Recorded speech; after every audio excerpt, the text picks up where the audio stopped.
భారత్ ప్రపంచంలోనే వేగంగా అభివృద్ధి చెందుతున్న దేశాల్లో ఒకటి. డిజిటల్ చెల్లింపుల్లో ప్రపంచానికి మార్గదర్శకంగా నిలిచింది. యూపీఐ, ఆధార్, డిజిటల్ సేవలు, ఆన్లైన్ ప్రభుత్వ వ్యవస్థలు ఇలా అనేక రంగాల్లో భారత్ కొత్త ప్రమాణాలను సృష్టించింది. అయితే విద్యుత్ బిల్లింగ్ వ్యవస్థను పరిశీలిస్తే ఇప్పటికీ పాత విధానాలే ఎక్కువగా కనిపిస్తాయి. భారత్ కంటే ఆర్థికంగా వెనుకబడిన ఆఫ్రికాలోని అనేక దేశాలు ప్రీపెయిడ్ విద్యుత్ మీటర్లను పెద్ద ఎత్తున ఉపయోగిస్తున్నారు.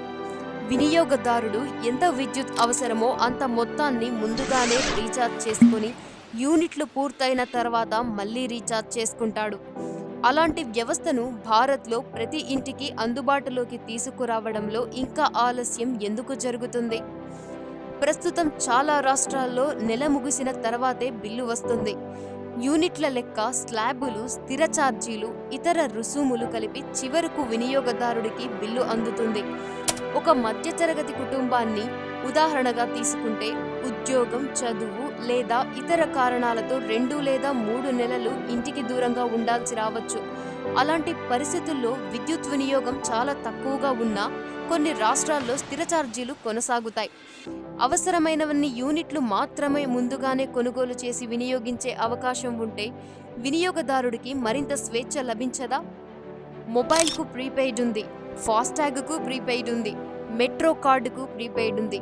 విద్యుత్ విషయంలో మాత్రం ఇదే విధానాన్ని దేశవ్యాప్తంగా అమలు చేయడంలో ఉన్న ప్రధాన అడ్డంకి ఏమిటి?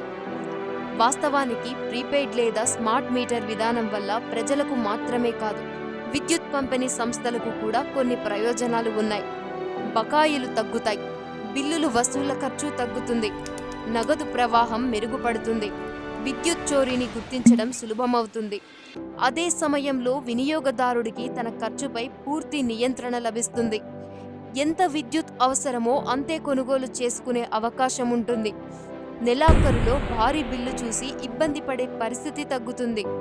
మరి దేశవ్యాప్తంగా ఈ విధానం ఎందుకు కనిపించడం లేదు? భారీ పెట్టుబడి అవసరమా?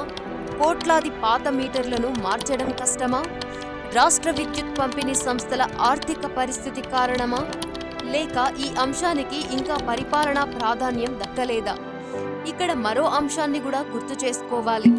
కాంగ్రెస్ అధికారంలో ఉన్న సమయంలో ఈ మార్పు దేశవ్యాప్తంగా జరగలేదు.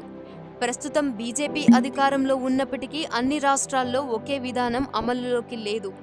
అంటే ఇది ఒక్క పార్టీకి సంబంధించిన అంశం కాదు, దీర్ఘకాలిక పరిపాలనా సంస్కరణకు సంబంధించిన అంశం.